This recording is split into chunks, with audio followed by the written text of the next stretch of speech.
দীর্ঘ ১১ বছর পর বড় মেয়েকে কাছে পেয়ে আইফোন উপহার দিয়ে সমালোচনার মুখে পড়েছেন কণ্ঠশিল্পী সালমা। ক্লোজ আপ ওয়ান খ্যাত জনপ্রিয় লোকসঙ্গীত শিল্পী মৌসুমী আক্তার সালমা দীর্ঘ ১১ বছর পর তার বড় মেয়ে স্নেহাকে নিজের কাছে ফিরে পেয়েছেন। বছরের পর বছর প্রতীক্ষার পর কলিজার টুকরো সন্তানকে ফিরে পেয়ে আবেগ আপ্লুত এই নায়িকা।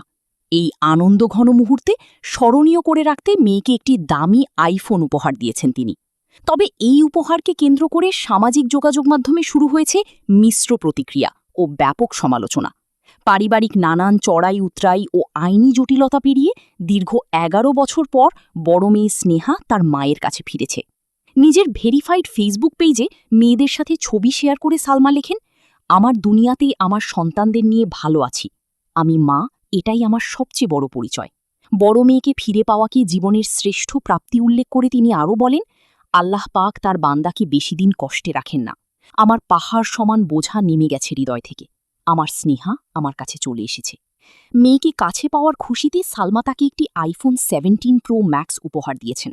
সেই আনবক্সিংয়ের ভিডিও এবং ছবি সামাজিক যোগাযোগ মাধ্যমে ছড়িয়ে পড়লে একদল ভক্ত যেমন তাকে অভিনন্দন জানাচ্ছে, তেমনি অন্য একটি পক্ষ কড়া সমালোচনা করেছে।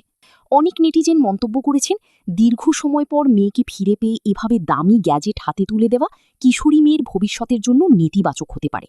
কেউ কেউ একে লোক দেখানো বা অপরিণত সিদ্ধান্ত উল্লেখ করেছেন। তবে সমালোচনা যাই হোক, সালমা এখন তার ২ মেয়ে স্নেহা এবং ছোট মেয়ে সাইফাকে নিয়ে নতুন জীবনের স্বপ্ন পাচ্ছেন। ২ সংসারের ২ সন্তানকে এক সুতোয় বেঁধে বাকি জীবনটা মা হিসেবে কাটিয়ে দিতে চান তিনি। ভক্তদের কাছে দোয়া চেয়ে তিনি জানিয়েছেন, এখন থেকে তার সব মনোযোগ আর ভালোবাসা থাকবে সন্তানদের ঘিরে।